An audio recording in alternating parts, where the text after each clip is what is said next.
Muted. You will now be placed. All right, let's go ahead and get started. Welcome to the second part of our training session for the new release of Workload Automation AE and WCC. Looking at the attendee list, I know most of you from the community. But for those of you who don't know me, my name is Len Thompson, and I'm the community manager for all of CA's mainframe and workload automation communities. Before we get started, I see that most of you are in the audio broadcast to listen to this. If that's the case, please feel free to use the Q&A box in the WebEx to ask any questions you might have. If you don't see that box in the lower right of your screen right now, hit the question mark icon in the upper right of your screen and it will open up for you. Please feel free to use that throughout the session. And we have a couple people who are going to be monitoring the questions along the way, and then at the end we'll also have time for any questions. If you are on the phone line, I ask that you please stay on mute. We are recording this session. We want to keep it as clean as possible. So please stay on mute until the end, and then I'll let you know how to unmute your line so you can ask your questions. So with that, I'm going to hand you off to Rajesh. Go ahead. Thanks, Len. Good morning, good evening. I'm Rajesh, and I'll be the presenter. So today we are going to cover the part 2 of the presentation, where we are going to talk about the features developed against SP7 of AE and SP6 of WCC. This is our agenda. We will talk about the integration of CA Atomic One Automation solution with CAWAE. We will also talk about the integration of remote engineer and telemetry. Then there are some enhancements made to the product. So we will talk about what those enhancements are with respect to the job level security. And we have really relaxed certain limit restrictions on command attribute and user password length. So we'll talk about what are the current limits that are now possible for these attributes. And we have provided a case insensitive search on the description field. So we will talk about what AutoSys job objects those are. And for Informatica jobs, we now support domain authentication. So we will see what that attribute is. A couple of enhancements are made to web services, so we will see what those enhancements are. And we have roped in other job attributes for global variable support. So there are like 4 job types where we have now brought into the ambit of global variable support. So we will see what those attributes are.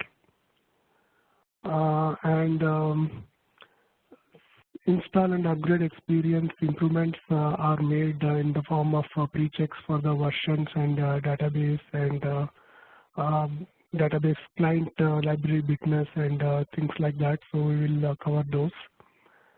And like with every maintenance, we have added support for new platforms and databases. So we will briefly see what those are.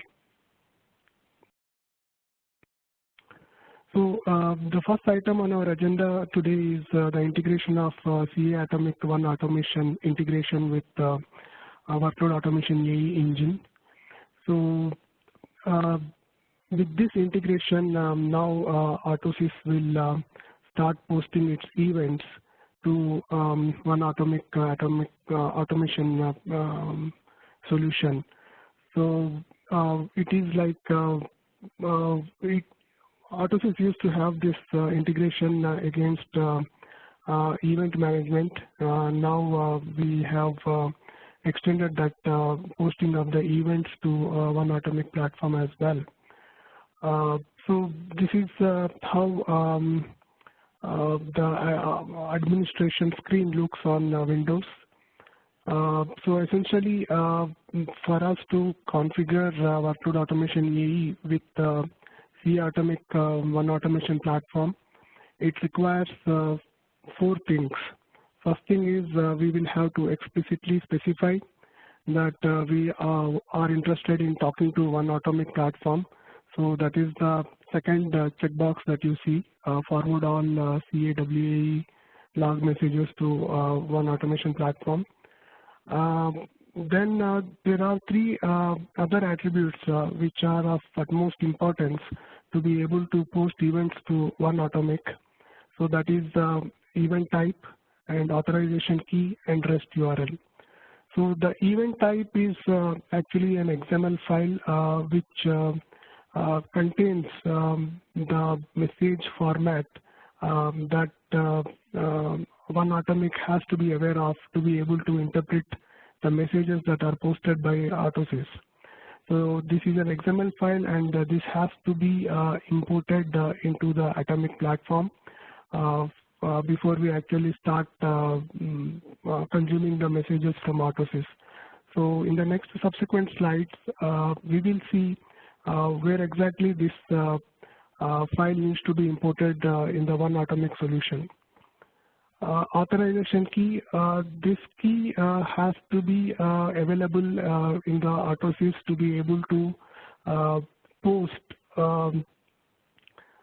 requests to the one atomic platform. We will talk about the generation of this key, and one thing to note here is that this key has to be explicitly encrypted and put in the configuration file. So Windows takes care of this automatically from the Autosys admin. On Linux, we will have to ensure that we encrypt this key outside of the installer. There is an AS_config utility which will help you to encrypt this key, and then needs to be placed in the config file for the consumption of the messages by one atomic platform.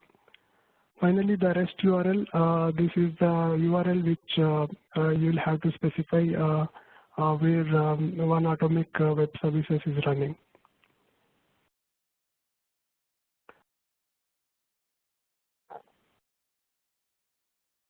So this is how the configuration file looks like on Linux or Unixes.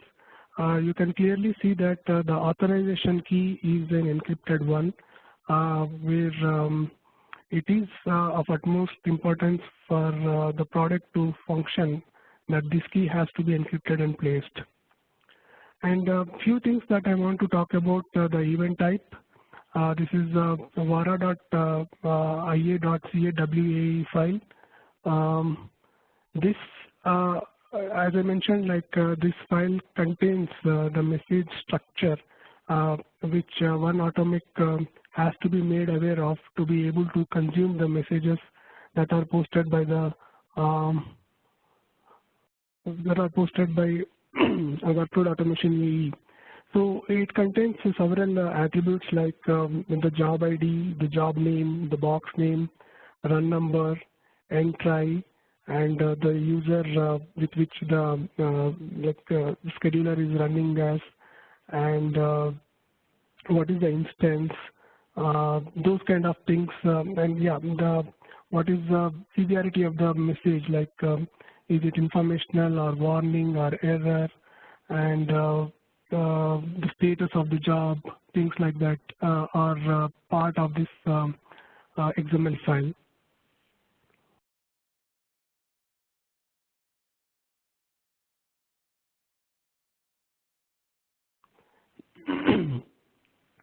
So this is the slide that I was briefly talking about when I was talking about this vara.xml file.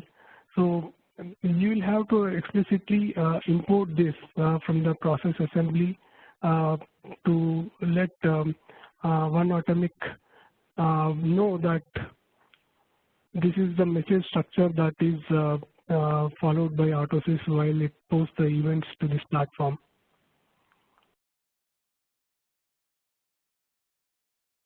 So I also briefly touched base about the authorization key.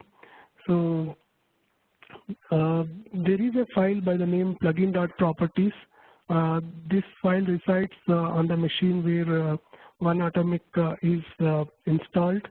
So you can search for this file and then search for a specific key by the name backend.api, which will contain the actual key which we will be using to generate the authorization key for subsequent posting of the events by Autosys. So you will have to use any REST client to generate this authorization key. We will see in the subsequent slides the procedure to generate the same.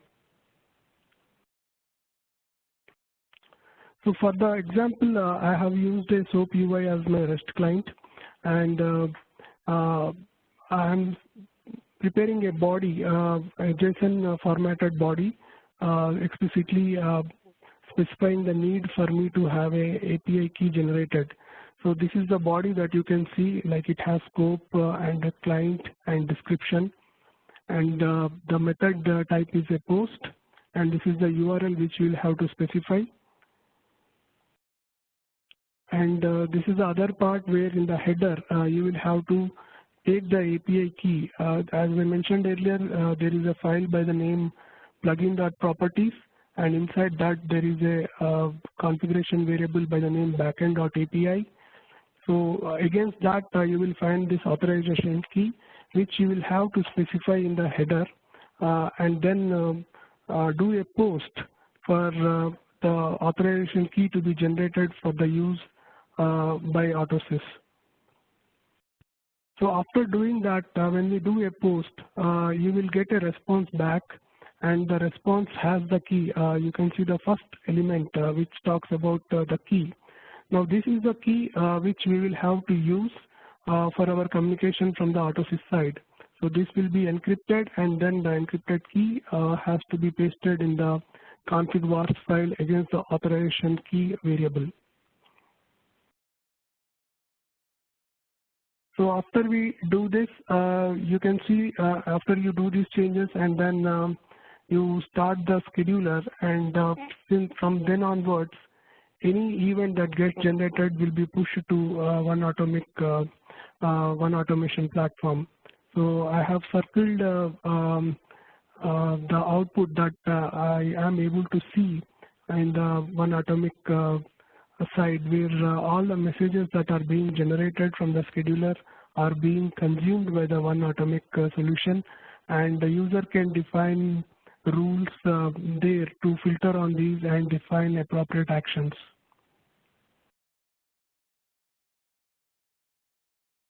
So that was a brief about one atomic solution. So moving on to the next item on the agenda, we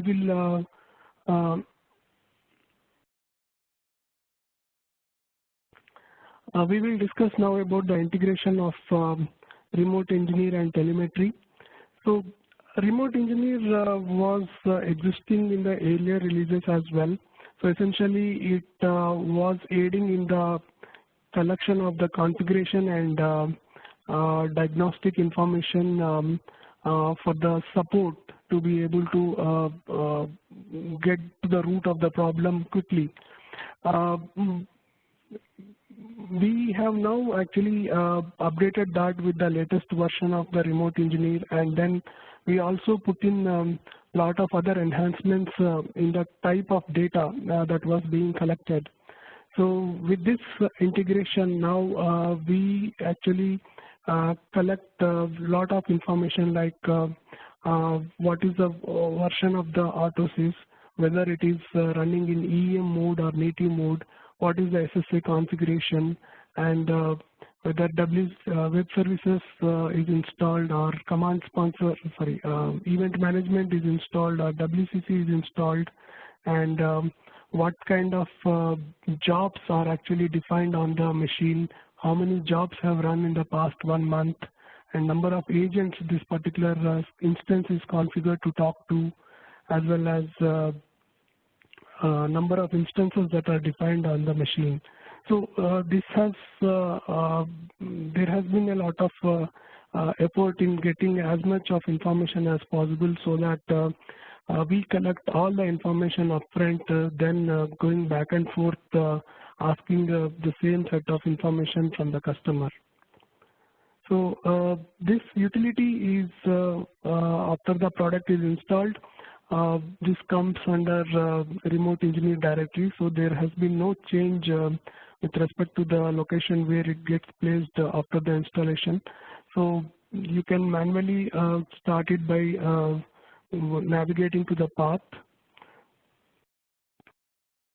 So after you enter the executable name and click enter, you will now see that there is this remote engineer login page that opens, which will allow you to create a case or update the case, run diagnostics and things like that. So you are supposed to actually log in order to be able to create a case. So you can see in the screen itself as to what all actions are requiring a login. So create case is one, update info is another one, and update case is another one. So after you select a product and you do a login, it takes you to the next screen.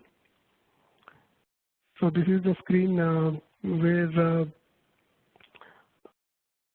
it will have the application name and what CVRT you want to raise the issue as, and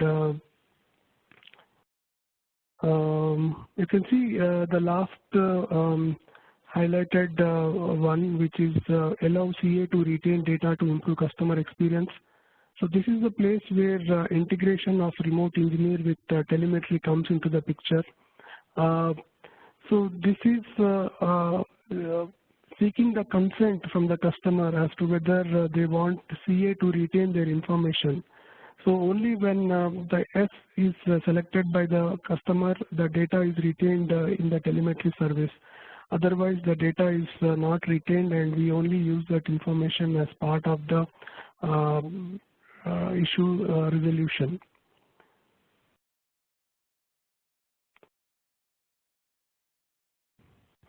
So this is the information that gets populated when the diagnostics check is run. So as I mentioned, like we collect all the information that is necessary for us to diagnose the issue. And there you can see in the first section of the window where we are actually checking whether the machine is adequately covered with RAM and CPU power and whether that is in line with the CA recommendation for Workload Automation AE engine. So when what exactly happens here is you are essentially creating a ticket, and that ticket will be having this diagnostic information zipped and uploaded against it.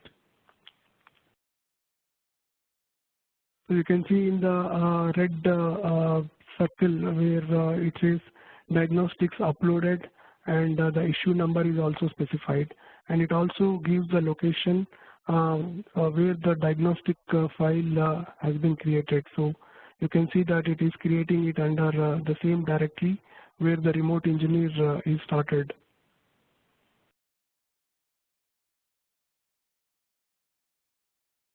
So that is all about remote engineer and its integration with telemetry. Now coming to the other enhancements, we have added a new action called send event underscore job execute under AS owner. This is for the better administration of the jobs. So now when the user actually does a send event, then we explicitly check whether the user has send event underscore job execute action privilege on the owner attribute that is defined as part of the job where he is initiating an action. So this is an enhancement that we made based on the feedback and enhancement request from the field. And one thing that needs to be aware of here is by default this action will be always checked on. This is to ensure that customers who are upgrading from SP5 to or SP6 to SP7, they will not face any problem when they do any send event operations. So this action will always be enabled by default, and whoever wants to actually have this granularized, they can go and start adding the users who they deem fit to do the send event operations. And as part of this feature, we also developed a new option or extension to ASAfe tool utility, which will allow you to correct the actions or policies when they are coming from a previous release. So by default, say the product is at SP6 and newer actions or policies have been added as part of SP7 release. So during the upgrade of SP6 to SP7, the product itself takes care of adding all the actions and policies appropriately. However, if the case is like customer is at SP7 and he wants to import the policies and policies from SP6, then what happens is EM will import all the policies, but then the send event underscore job execute, in this case, the newer action will have the action unchecked by default.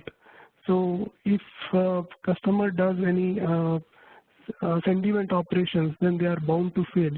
So in order to handle this correction case, what we have done is we have enhanced the ASAfe tool with a newer option wherein a user can specify the version that he is importing the older policies from to SP7, and then once he runs the utility takes care of correcting all the missing actions as well as policies and brings that in line with the normal SP6 to SP7 upgrade case would have done. And this is a one-time operation. It is only to ensure that the policies are properly corrected. It should not be run again and again. The problem with that would be that some of these default like send event job execute actions, if the user has explicitly unchecked for certain users, then when you run the tool again, it may actually make it checked. So this has to be treated more as a migration correction utility than as a recurrent utility to fix issues.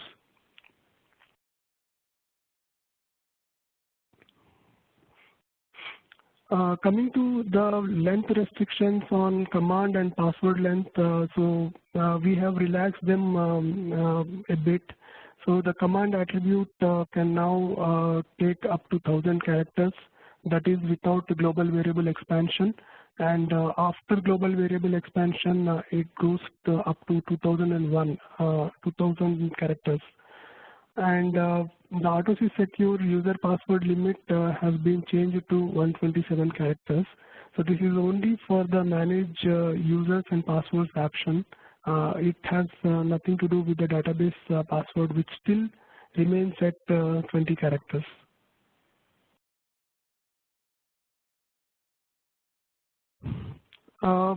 We also removed away the need for having case sensitivity with respect to the matching of the description field. So now user can actually do a case insensitive search on the description field.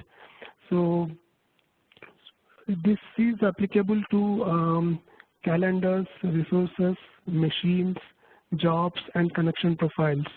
When we are talking from WCC point of view. The same changes have been made from web services as well, but then in web services, calendars and virtual resources are not displayed, so the change is limited to machines, jobs, and connection profiles only.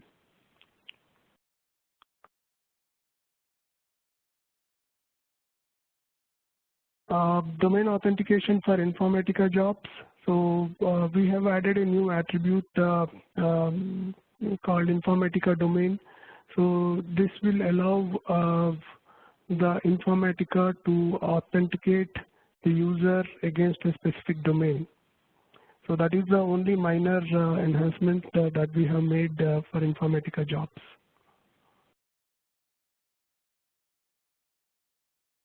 Coming to the web service enhancements, one enhancement we already talked about, which is about the case insensitivity of the description field.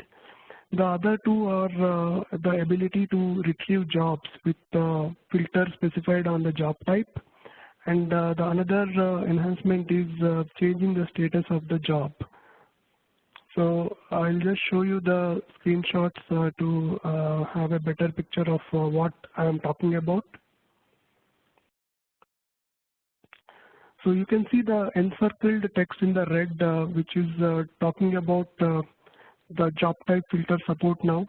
So essentially what I'm trying to do in this example is I'm trying to get all the jobs whose job type matches the command job type. So I got a test job and another test job with the number suffixed to that.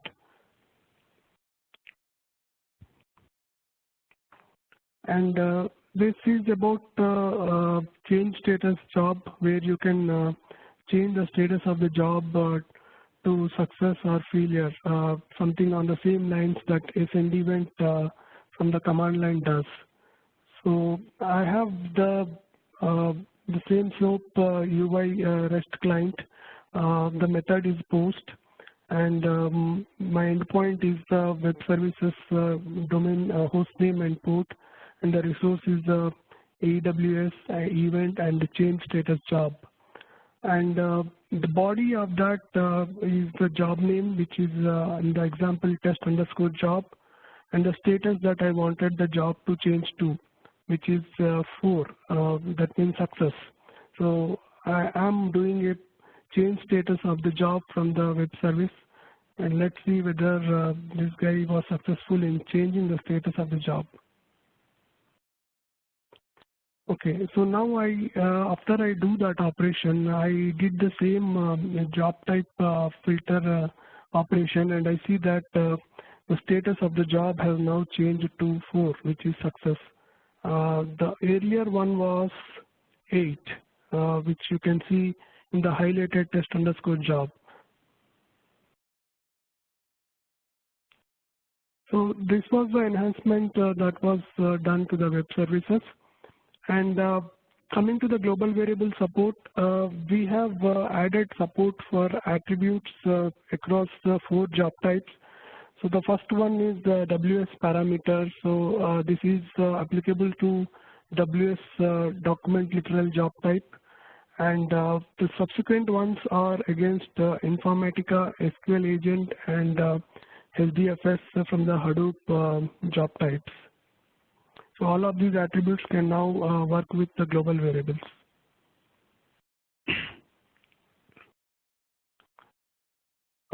Coming to the improved install and upgrade experiences, we have added Prechecks as part of the installation phase itself, where we check whether the platform that we are trying to install the product on is supported or not as per the support matrix. So this is the case for both platforms and databases. And we have also proactively are checking for the ports availability on the machine. It might happen like there is a port already in use, and then we end up using the same port. Installation goes fine, but then the service might not start because of the unavailability of the port. Hostname is more like checking the hostname that is given, like say in the case of client installation, you specify the application server hostname. So we make a check to see whether the host name is resolvable or not. This is just to ensure that post the installation we do not face any problem with the connectivity. Another thing is Prechecks for database client witness. So Autosys is a 32-bit 32-bit product, and it requires 32-bit client for it to work. So as part of the installation pre-check, we explicitly check if it can find 32-bit client in the Oracle home or Sybase home, which the user is giving to find out whether it is of 32-bit or 64-bit, and accordingly throw a warning or error. And finally, on the pre-check side, we have put explicit checks to find the cases where the instances are not created from the installer, but were manually copied by taking the already present instance and creating a copy out of it. So this we wanted to check as part of the pre-check itself, because Autosys installer has a problem dealing with instances which are not created from the installer. So the upgrades might not work as expected, and hence we wanted to identify that instances and throw a warning or error upfront, then trying to do a partial upgrade.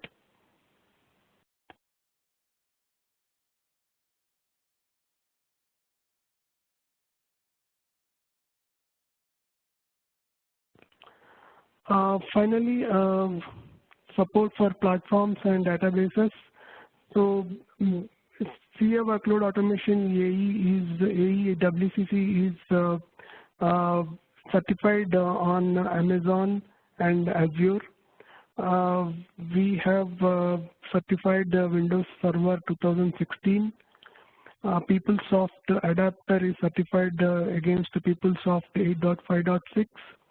And SAP plugin is certified to work with SAP NetWeaver 7.5 and SNC certification. SNC stands for Secure Network Communication. Finally, we have enabled tab support for Engine. We have only covered the case where in the tnsnames.ora file, two database instances have to be specified, and failover mode and load balancing has to be set to on. So this is one part of the configuration which we have tested the product with. There may be other tabs configurations, but those cases have not been handled yet. Those can be taken up in the future based on the request and need.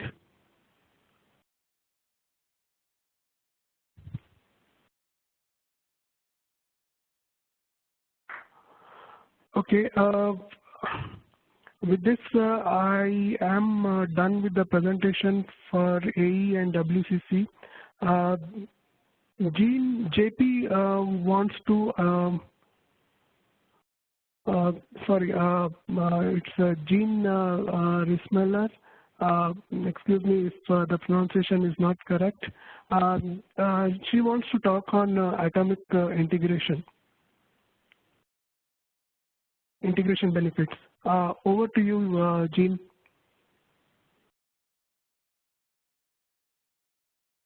Hey, Jean, it's possible you're still on mute, so just hit #6 to unmute your line.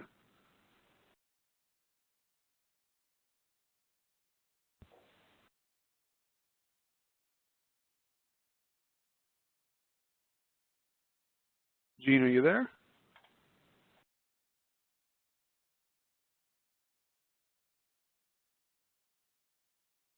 All right, so I guess while we're waiting for Jean to get off of mute or figure out what's going on with her phone, if you have any questions, again, please use the Q&A box right in the WebEx.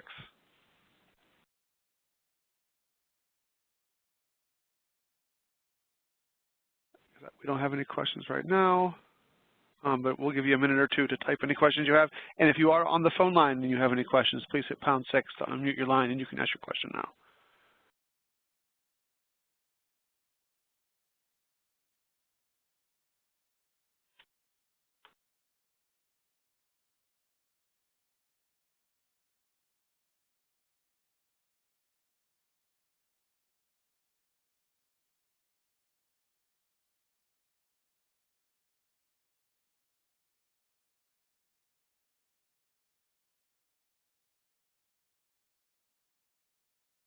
All right, guys, we do have a question in the Q&A. It says, could you explain a bit more on TAF?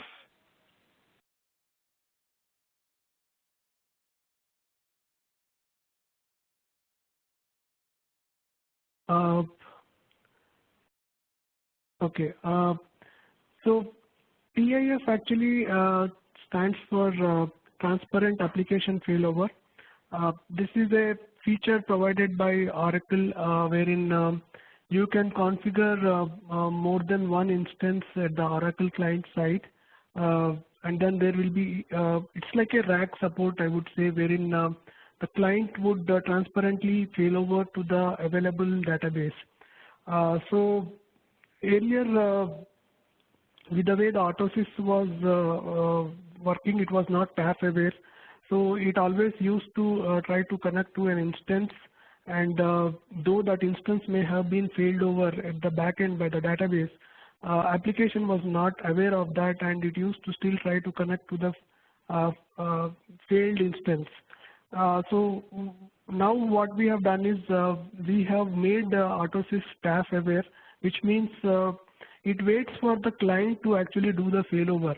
And only when the client notifies to the application that all the connections that were established with one database or one database service have been now successfully transitioned to the available database service, the application then gets notified by the Oracle client, and then it will start resuming the operations. So this is all about TAF.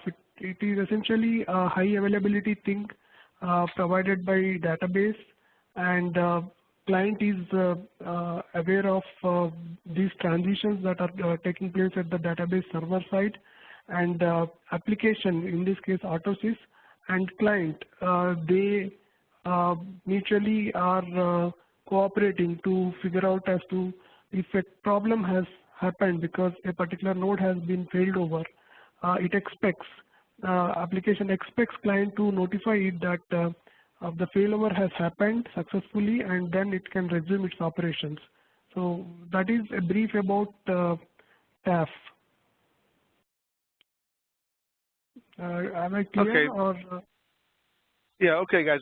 So before we dive into any more questions, I believe that Jean is now off of mute, so she can talk to us for a minute. Hi, everyone. Thanks a lot.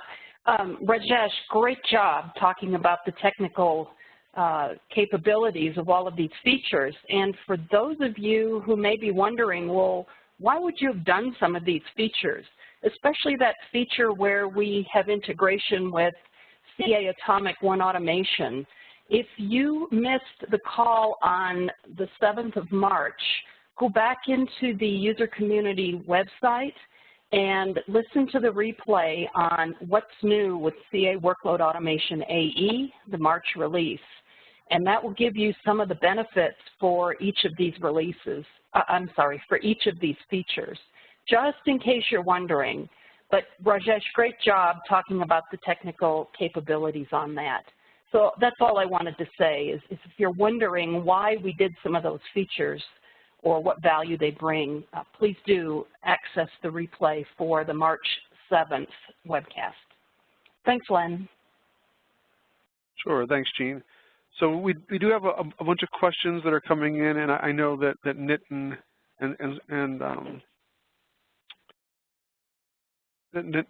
and Suresh are answering them.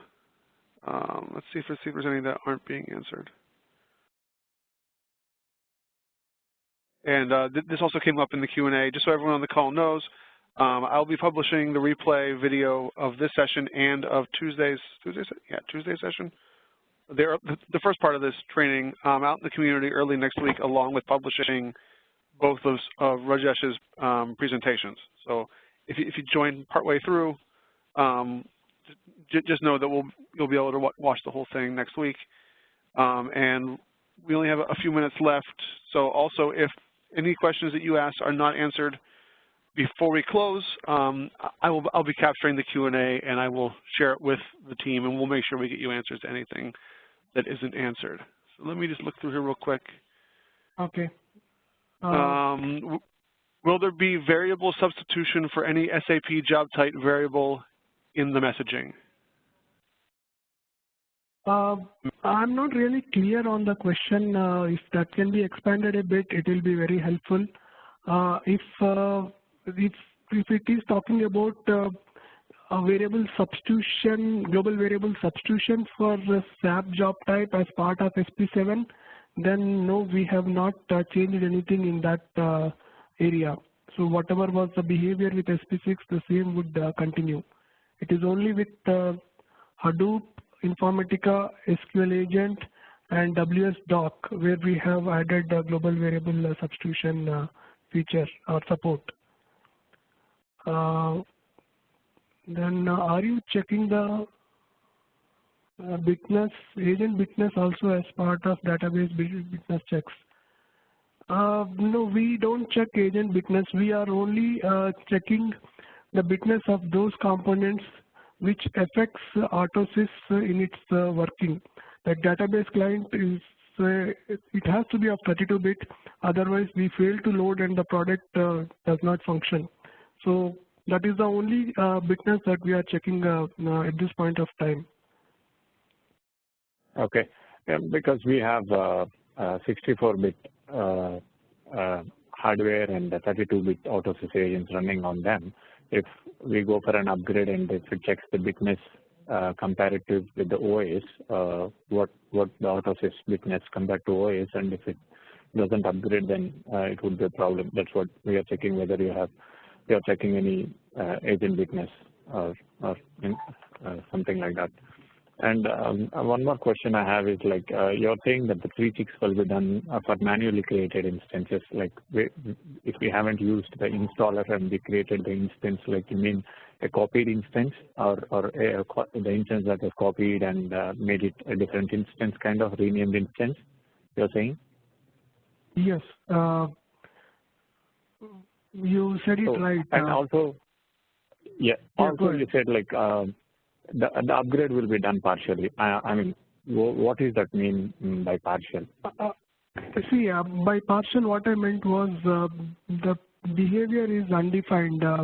It may not show up all the instances that you have configured in your environment, because installer fails to detect all the instances. So it might not give you the dialogues which are necessary for you to feed in the AEDB, in case of Oracle, AEDB admin password, so that the other databases part of those instances can be upgraded as well.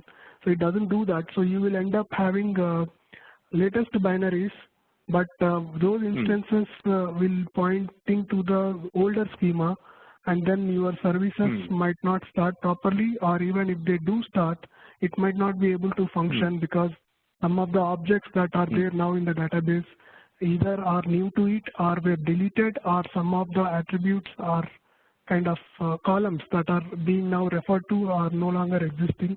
Something of that sort may end up happening. So that is what I meant by partial upgrade. Okay. That's it from my end. Yeah, thanks. Okay, I think we've answered all the questions. If any come in as we're shutting down, like I said, I'll make sure that I hand them off to the team and we get answers. Rajesh, like Gene said, great job. Thank you very much. And to all of our attendees, thank you for your time today. And if you have any further questions, please feel free to ask them out in the community, and we'll make sure that we get answers for you. Have a great day, and we'll talk to you next time. Yeah, thanks. Thanks to all for attending.